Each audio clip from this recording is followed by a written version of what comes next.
முன்னேற்றத்துக்காக இந்த தலைப்பை நாங்கள் தீர்மானித்தோம்.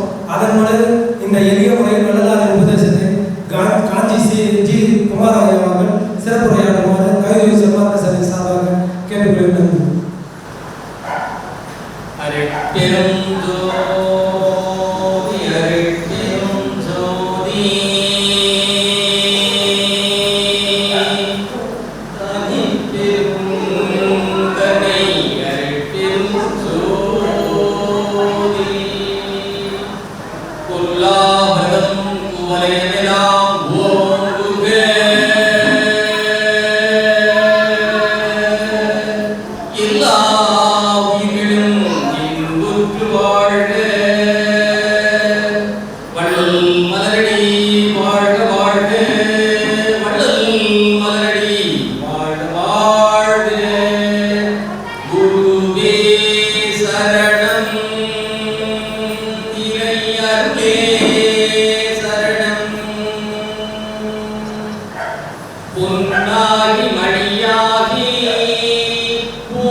இந்தியாவிலே மிகச்சிறந்த மாநிலமாக திகழ்வது தமிழகம். இந்த தமிழகத்திலே மிகச்சிறந்த பகுதியாக விளங்குவது கடலூர். கடலூரிலே மிகச்சிறந்த ஞானியாக விளங்குவோர் நம் வள்ளல் பெருமானை விட ஒரு மிகச்சிறந்த ஞானியை நீங்கள் பார்க்கவே முடியாது. ஏனென்றால் சென்று வாழ்க்கை எப்படி வாழ வேண்டும், எப்படி ஒரு நாளைக்கெல்லாம் என்னென்ன பண்ணணும், என்ன பண்ணக்கூடாது, எப்படி எல்லாம் வாழ வேண்டும் ட்ரைனிங் கொடுக்குறேன். ஏன்னா நமக்கு நிறைய பேருக்கு வாழவே தெரியும். கார் ஓட்டுனா கார் ஓட்டுறது பயிற்சி தானே, கார் ஓட்டலாம். காரே ஓட்டுறதுல எடுத்து ஓட்டலாம். அப்ப என்ன ஆக்சிடென்ட் ஆகும். வாழ தெரியாமல் வாழ்ந்து கொண்டிருந்தால் நிறைய பிரச்சனை. வாழ்வதற்கு பயிற்சி. ஒரு நாளைக்கு காலையில இருந்து சாயந்தரம் வரைக்கும் இரவு வரைக்கும் என்னென்ன பண்ணணும், என்ன பண்ணக்கூடாது, அப்படியெல்லாம் அவர் நமக்கு பயிற்சி கொடுக்கிறார். 1823ஆம் ஆண்டிலே அக்டோபர் மாதத்திலே வானம் சந்தனம் பூசிக்கொள்ளும் ஞாயிற்றுக்கிழமை சாயங்காலத்திலே அவர் ராமையா சின்னம்மைக்கு 5வது குழந்தையாக பிறந்தவர். 1874ஆம் ஆண்டிலே வடலூரிலே மேற்கு குப்பத்திலே சித்தி வளாகத்திலே உலக ஞானிகளும் விஞ்ஞானிகளும் உயர்ந்து வளர்க்கே தன்னுடைய தேகத்தை நீருக்கோ இலக்குக்கோ இரையாக்காமல் அருள்வெளியிலே பிரவேசித்து இன்றும் தகுந்த சன்மாதிகளுக்கு காட்சி கொடுத்துக் கொண்டிருக்கக்கூடிய மிகப்பெரிய மகான், உலகத்திலே திகழக்கூடியவர் நம் வள்ளல் பெருமான். ஏனென்று சொன்னால் குலாமும் சக்தியாக இன்னும் இருப்பவர். பாத்தீங்கன்னா நிறைய பேருக்கு தெரியாத விஷயம். 1874ஆம் ஆண்டு சித்தி அடைந்தார். 1875ல அவர் மேடம் பிளவர்ஸ்கி என்ற மேடத்திற்கு ரஷ்யாவை சேர்ந்த ஒரு பெண்மணிக்கு காட்சி கொடுத்திருக்கிறார். தத்ரூபமாக காட்சி கொடுத்திருக்கிறார். அதே போல அமெரிக்காவிலே இருக்கக்கூடிய ஓல்காட் என்ற ஒரு அந்தருக்கு காட்சி கொடுத்திருக்கிறார். அதே போல வடலூரிலே இறையாறு சிதம்பரம் சுவாமி அவர்களுக்கு காட்சி கொடுத்திருக்கிறார். அது மட்டுமல்ல, பாண்டிச்சேரியிலே துளசிராம் என்பவருக்கு காட்சி கொடுத்திருக்கிறார். அது மட்டுமல்ல, திண்டுக்கல் சுவாமி சரவணானந்தாவுக்கு காட்சி கொடுத்திருக்கிறார். அப்படி 1875லே தத்ரூபமாக காட்சி கொடுத்திருக்கிறார். என்ன தெரியுமா? வள்ளல் பெருமான் குலாமும் சக்தியாக இப்போதும் இயங்கிக் கொண்டிருக்கிறார். நம்மை பார்த்து கொண்டிருக்கிறார். நமக்கு துணை புரிவதற்கு தயாராக இருக்கிறார்.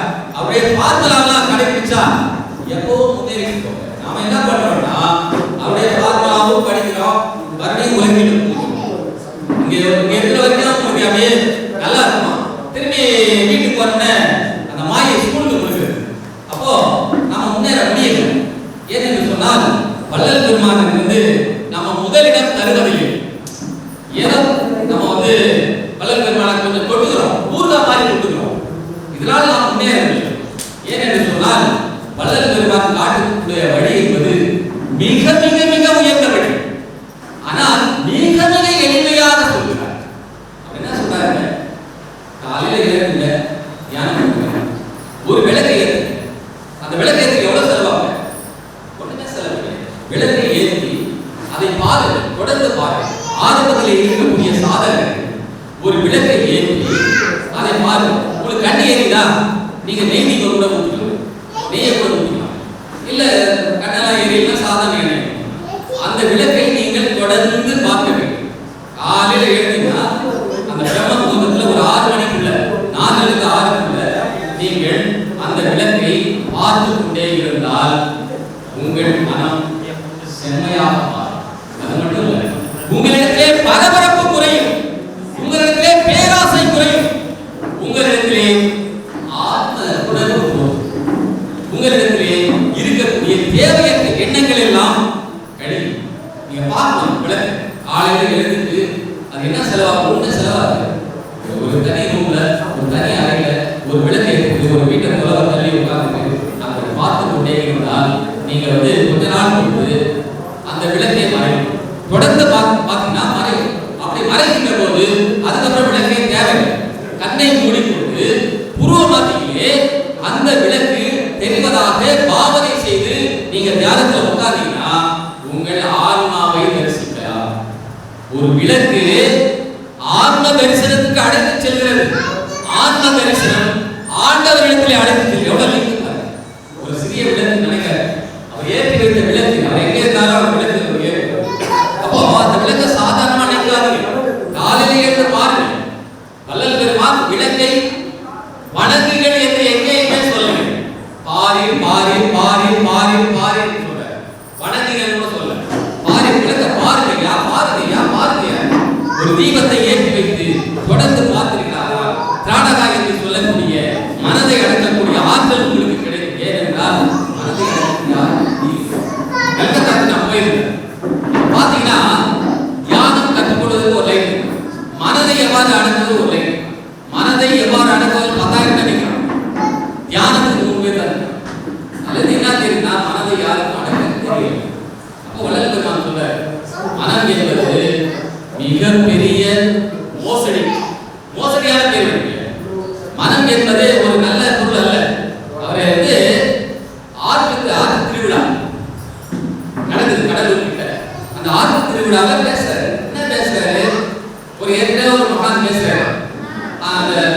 சமாஜத்தை சார்ந்த ஒரு மகான் பேசுறாரு.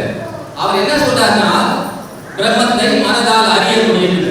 வள்ளல் பெருமான் சொல்றாரு, முடியவே முடியாது. ஏன் என்று சொன்னால், பிரம்மத்திற்கு எதிரானது மனம். மனத்தோடு வாழுகின்ற வரை உங்களை புரட்டி புரட்டி புரட்டி எடுத்து உலகிலே சாவணும். நான் மனதின் மேலே மனதால் பிரம்மத்தை அறிய முடியாது, மனதால் கடவுளை அறியவே முடியாது. அப்போ எதனால் அறியக்கூடும்? அந்த பிரம்ம சமாதி தலைவர் எதனால் அறியக்கூடும்? ஞானத்தால் அறிய முடியும். ஞான அறிவால், ஆத்ம அறிவால் தான் முடியும். அப்போ என்ன பண்ணணும்? வள்ளல் பெருமான் சொல்றார், உங்கள் மனதை 3 மணி நேரம், ஒரு ஜாம நேரம் நீங்க கட்டுங்க. எங்க? உருவ மையத்துல கட்டுங்க. ஒரு தனி அறையில போங்க. உருவ மையத்துல 3 மணி நேரம் உங்க மனதை நிறுத்துங்க. அப்படி நிறுத்திவிட்டால் மனதை நிறுத்தினா, ஏன் உருவ மையம் சொல்றாருன்னா, அங்க அது மிக சிறப்பான இடம். நம்முடைய உருவ மையத்துக்கு அது அந்த பரபிரமும் ஜீவபிரமும் சந்திக்கக்கூடிய ஒரு இடம் தான் நம்முடைய உருவ மையம். அந்த இடத்துல மனம் வாழாது, வேற எங்க போனாலும் வாழாது. அதனால கட்டும் இடம் புருவ மத்தியில். அந்த புருவ மத்தியில கொண்டு போய் 3 மணி நேரம் நிறுத்திவிட்டால் நீங்கள் மிகப்பெரிய சாதனை புரிய முடியும். நீங்க ஆன்மா பத்தி அப்பதான் தெரிஞ்சுக்க முடியும். நீங்க ஒரு கை கொண்டு வச்சுருக்கீங்க, கை கொண்டு டிஸ்டர்ப் பண்ணிட்டே இருக்கு, நீங்க எதுவுமே பண்ண முடியாது. அந்த கை கொண்டு ஒரு இடத்துல கட்டிடும். நாங்க தனியா இருக்கோம், ஆந்திரத்துல படுத்து குழந்தை எடுத்துட்டா என்ன பண்ணுவோம்? நான் அந்த குழந்தைய பராமரிப்பேன். ஒரு அந்த தரையை செய்யறாங்கல்ல, அந்த மூங்கி அதுல நூல் போட்டு கட்டிடுவாங்க குழந்தை. ஒரு 2 மீட்டர் இருந்துச்சு, அது ரவுண்ட் அடிச்சு அது கட்டலன்னா ரோட்ல போய் ஆக்சிடென்ட் ஆகிடும். அதை பராமரிக்க முடியாது, தறி நினைச்சாதான் சோறு, தெரியுங்களா? அதனால நம்ம அதே மாதிரி வள்ளல் பெருமான் என்ன சொல்றாரு, இந்த மனசை கையில வச்சுருந்தா ஒண்ணுமே பண்ண முடியாது. மனம் என்பது ஒரு நம்பர் 1 ப்ராடக்ட். உங்களுக்கு எதிராக செயல்படும், உங்களுக்கு முன்னேற்றத்துக்கு அது உதவாது. அப்போ என்ன பண்ணணும்? அந்த மனதை ஒரு நாளைக்கு 24 மணி நேரம், 21 மணி நேரம் எப்படி வேண்டுமானாலும் நீங்க வாழுங்க. ஒரு 3 மணி நேரம் 3 மணி நேரம் கஷ்டம். என்னால 1 மணி நேரம் தான் பண்ண முடியும். கொஞ்சம் பிராக்டிஸ் பண்ணணும். டெய்லி பிராக்டிஸ் பண்ணீங்கன்னா ஒரு 3 மணி நேரம் மனதை உருவ மையத்திலே நிறுத்தக்கூடிய ஆற்றல் பெற்றுவிட்டால் நமக்கு என்ன ஆகுதுன்னா, இறைவனுடைய அருள். வெறும் பண்ணா கிடைக்குமா? சத்தியமா கிடைக்காது. வெறுமனே நான் 3 மணி நேரம் உட்கார்ந்தா கிடைக்குமா? கிடைக்காது. வள்ளல் பெருமான் சொல்றாரு, என்ன சொல்றாரு? நீங்க ஜீவகாரியம் பண்ணிட்டு தான் இதுல உட்காரு. ஏன்னா ஜீவகாரியம் முக்கியமா தெரியும். என்ன ஜீவகாரியம் என்ன? முதல்ல தெரிஞ்சுங்க, உங்களை நீங்கள் செழிப்பாக பார்த்துக் கொள்ள வேண்டும். முதல்ல ஜீவாக என்னிடத்துல காட்டாங்க, நான் செழிப்புள்ளவராக இருக்க வேண்டும், நான் பணத்தோடு இருக்க வேண்டும், நான் நல்ல மனத்தோடு இருக்க வேண்டும், நான் கொடையாளியாக இருக்க வேண்டும், மனதளவிலே உடம்பளவிலே நான் மிக பலமுள்ளவராக இருக்க வேண்டும். ஏன்னா அப்பதான் நீங்க எழுமாட்டீங்களா? நீங்களே போட்டு போய், நீங்களே கூட்டி போய், நீங்களே விட்டு வருவீங்க. ஆக நாம் முதலிலே ஜீவகாரியம் என்பதை நம்மகிட்ட இருக்கும். இருக்க தந்தமுறையார் சொல்றாரு, அந்த பாடெல்லாம் புக்கா வெளியிட்டாங்க. சுவாமி சொல்றாரு, நம்ம ஐயா சொல்றாரு, அதெல்லாம் தேவையில்லை, புக்கெல்லாம் வெளியிட தேவையில்லை. இருக்க தந்தமுறையார் சொல்றாரு, நாளைக்கு சாப்பிடுறது இருக்கிறது. அவர் சொல்றாரு, ஜீவகாரியம் இல்லாத பேச்சியா வேணாம், நீ புக்கை வெளியிடு பயன். ஏன் சொன்னால் ஜீவகாரியம் முதலில் நீ கடைபிடிக்க வேண்டும்.